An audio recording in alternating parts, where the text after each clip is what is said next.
Jesosio minzahai, Jesosio minzahai, fatsianao saravilana na ijery mitongilana no nidinanao tety taona maro lasy izay ka ny fotsy satria fotsy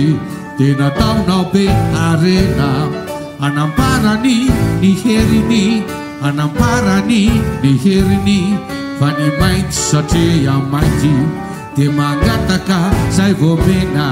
keliany fandrao de toerini ny tsy fitovianjo Jesosio minzahai Jesosio minzahai fatsianao saravilana na ijery mitongilana no nidinanao tety taona maro lasy izay farizareo ao avaratra tena taonao be ambimbava isehoana tsy zahozahoana aminay ato atsimo izay mandry fotsy lava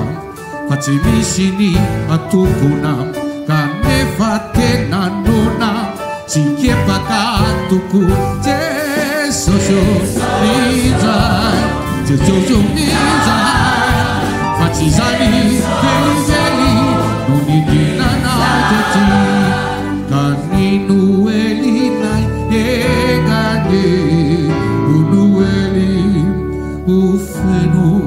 asambarana satria isambara farana de tinao afatarana fa mitovy izahay